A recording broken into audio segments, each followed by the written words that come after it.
Hello everyone, welcome to learning science. आज का हमारा टॉपिक है लेटेस्ट कांस्टेंट एंड डेंसिटी। तो आज हम देखेंगे कि जो लेटेस्ट कांस्टेंट होता है और जो डेंसिटी होता है उसमें क्या रिलेशन है। तो सबसे पहले जो लेटेस्ट कांस्टेंट है उसको हम ए के साथ डिनोट करते हैं और हमें पता है कि जो डेंसिटी है वो रो होता है। ठीक है, डेंसिटी को हम रो के साथ डिनोट करते हैं। Let M be molecular weight of the given material. हम सपोज करते हैं कि हमारे पास जो मटेरियल दिया है उसका मॉलिक्यूलर वेट है m। तो क्या होगा, ये जो m ग्राम ऑफ मटेरियल है उसके अंदर एविगाड्रोस नंबर ऑफ मॉलिक्यूल्स होगा जिसको हम n के साथ डिनोट करते हैं। m ग्राम ऑफ मटेरियल के अंदर कितने नंबर ऑफ मॉलिक्यूल्स होंगे? एविगाड्रोस नंबर ऑफ मॉलिक्यूल्स होंगे जो कि n होगा। ठीक है, तो हम लिखेंगे m gram is equal to weight n molecules. इसको हम आगे पीछे करके भी लिख सकते हैं। वेट ऑफ मॉलिक्यूल्स जो है वो m ग्राम के बराबर होगा n मॉलिक्यूल्स का वेट। नाउ अगर हम 1 मॉलिक्यूल का वेट निकालेंगे तो क्या करना होगा, इस n को डिवाइड में लेकर जाना होगा। फिर उसके बाद हम निकालेंगे n मॉलिक्यूल्स का वेट। नाउ इसी इक्वेशन को हमें यूज करना है और निकालना है n मॉलिक्यूल्स का वेट। तो यहाँ पर हमें 1 इंटू n करना है विच इज n, और यहाँ पर भी स्मॉल n के साथ इंटू करना है। तो वेट ऑफ n मॉलिक्यूल जो है वो mn divided by capital N के बराबर आएगा। डेंसिटी का फॉर्मूला हमें पता है, मास अपॉन वॉल्यूम होता है। तो हम लिखेंगे rho is equal to m divided by volume जो है वो a क्यूब के बराबर होगा। ये जो स्मॉल n है वो है नंबर ऑफ मॉलिक्यूल्स पर यूनिट सेल। एक यूनिट सेल में कितने नंबर ऑफ मॉलिक्यूल्स है इसे डिनोट करता है ये स्मॉल n। अब ये जो a क्यूब है उसके साथ हमें रो को इंटू करना है। तो रो a क्यूब जो है वो m के बराबर आएगा। और हमें पता है, हमें क्या पता है, हमें पता है कि ये जो स्मॉल m है, ठीक है, यहाँ पर हमने सपोज किया है वो बराबर है capital mn divided by n के। तो उसे हम पुट करेंगे। फिर उसके बाद रो को हम नीचे लिखेंगे और a क्यूब का जब हम साइड चेंज करेंगे तो वो बन जाएगा पावर में 1 डिवाइडेड बाय 3। नाउ हम एक क्वेश्चन करेंगे रिलेटेड टू दिस फॉर्मूला। उसमें हमें कंसिडर करना है एक कॉपर को। अब ये जो कॉपर है उसका FCC स्ट्रक्चर है, एटॉमिक रेडियस का वैल्यू यहाँ पर दिया है, डेंसिटी कैलकुलेट करना है, एटॉमिक वेट ऑफ कॉपर भी यहाँ पर दिया है। तो सबसे पहले हम गिवन को लिखेंगे। गिवन में यहाँ पर दिया है रेडियस। तो रेडियस जो है 1.278 एंगस्ट्रॉम के बराबर है, वो क्वेश्चन में दिया है। ठीक है, और एटॉमिक वेट जो है कॉपर का वो भी दिया है क्वेश्चन में, जो कि बराबर है 63.54। डेंसिटी हमें निकालना है। FCC में रेडियस जो है under root of 2a divided by 4 आता है। तो यहाँ पर a कितना होगा,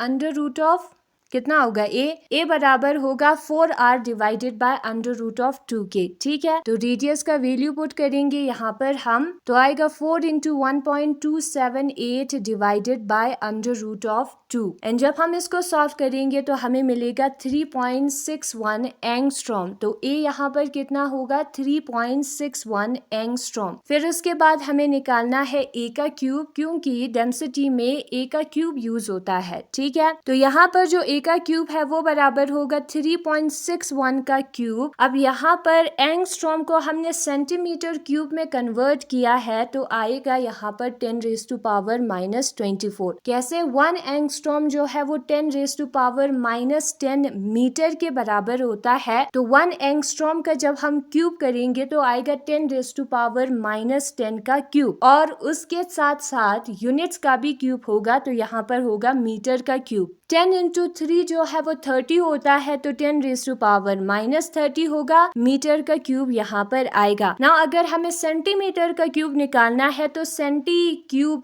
से हमें इसको मल्टीप्लाई भी करना है और डिवाइड भी करना है, कैंसिल हो जाएगा, ऐसा हम कर सकते हैं। ऊपर वाले सेंटीमीटर क्यूब को हम यूं ही रखेंगे, नीचे जो सेंटी है उसके जगह पर उसका वैल्यू विच इज 10⁻⁻2 उसे हमें पुट करना है। और 10⁻⁻2 का क्यूब होता है 10⁻⁻6। यहाँ पर 2 3 होता है 6, माइनस साइन है तो माइनस b आएगा। फिर उसके बाद ये जो नीचे 10 है उसको ऊपर लेकर जाएंगे तो 10⁻+ प्लस 6 बन जाएगा। ये जो पावर है उसका साइड चेंज होगा, ठीक है। फिर उसके बाद हमें क्या करना है, when the basis are same powers are added करना है। तो 1 एंगस्ट्रॉम की जगह पर आएगा 10⁻⁻24 सेंटीमीटर क्यूब। नाउ हम 3.61 का क्यूब निकालेंगे। 1 1 जा 1, 1 6 जा 6, 1 3 जा 3, क्रॉस 6 1 जा 6, 6 6 जा 36, 3 चला जाएगा कैरी, 6 3 जा 18, 19 20 21, डबल क्रॉस 3 1 जा 3, 3 6 जा 18, 1 कैरी, 3 3 जा 9 10, ठीक है। फिर उसके बाद हम जो एक कॉलम में नंबर है उनको प्लस करेंगे तो हमें मिलेगा ये वाला टर्म। अब पॉइंट के बाद 4 डिजिट है दोनों नंबर में, तो पॉइंट हमारा 4 डिजिट के आगे आएगा आंसर में, तो हमें मिलेगा 13.0321।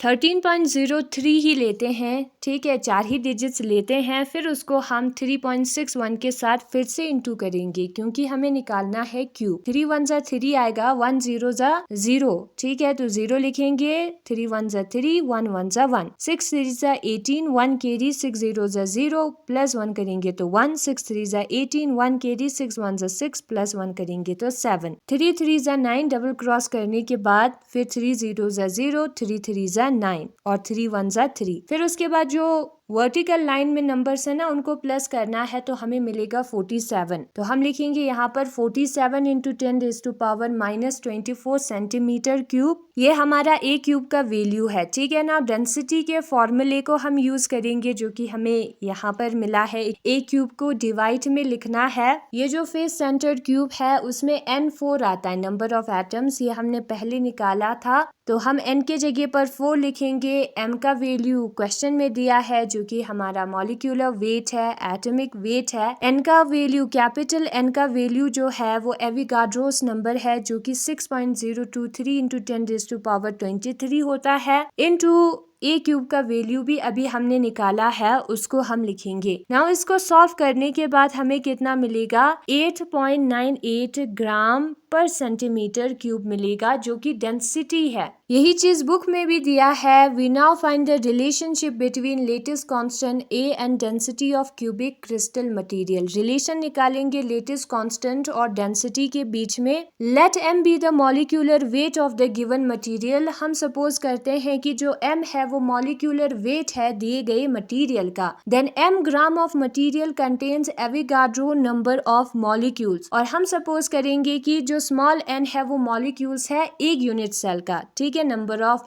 एटम्स है या मॉलिक्यूल्स है एक यूनिट सेल का। तो weight of n molecules, n यहाँ पर एविगाड्रो नंबर है, ठीक है, जो कि कांस्टेंट है 6.023 इंटू 10⁻3, वो जो है m ग्राम के बराबर है। तो वेट ऑफ n मॉलिक्यूल्स कितना होगा, m gram into n divided by capital N। इस n को डिवाइड में लिया है, फिर उसके बाद स्मॉल n के साथ दोनों साइड को हमने इंटू किया है। और सपोज करते हैं ये स्मॉल m के बराबर है, तो डेंसिटी कितना होता है, डेंसिटी जो है वो मास अपॉन वॉल्यूम होता है। रो जो है वो m divided bye a cube. तो यहाँ पर रो a क्यूब जो है स्मॉल m के बराबर होगा, उसका वैल्यू हम पुट करेंगे तो रो हमें इतना मिलेगा और a जो है वो हमें इतना मिलेगा। नाउ यहाँ पर एक क्वेश्चन भी दिया है रिलेटेड टू दिस फॉर्मूला। इसमें हमें कंसिडर करना है कॉपर का जिसका FCC स्ट्रक्चर है। एटॉमिक रेडियस यहाँ पर दिया है, डेंसिटी कैलकुलेट करना है, एटॉमिक वेट ऑफ कॉपर भी यहाँ पर दिया है। तो सबसे पहले हम क्या करेंगे, सबसे पहले हम रेडियस को लिखेंगे, फिर उसके बाद a जो है वो 4r डिवाइडेड बाय √2 के बराबर होता है। r के जगह पर 1.278 हम लिखेंगे, फिर उसको सॉल्व करने के बाद 3.61 एंगस्ट्रॉम आएगा FCC स्ट्रक्चर के लिए a का वैल्यू, ठीक है। फिर उसके बाद a का क्यूब निकालना है, एंगस्ट्रॉम को सेंटीमीटर क्यूब में कन्वर्ट करना है। n जो है वो 4 होगा FCC के लिए। एटॉमिक वेट क्वेश्चन में दिया है, एविगाड्रोस नंबर कांस्टेंट है जो कि 6.023 इंटू 10⁻23 है। और इन वैल्यूज को जब हम रो में पुट करेंगे तो हमें आंसर मिल जाएगा जो कि 8.98 ग्राम पर सेंटीमीटर क्यूब है। और यही है आज का टॉपिक जिसमें हमने डेंसिटी और लेटेस्ट कांस्टेंट के बीच में रिलेशन निकाला।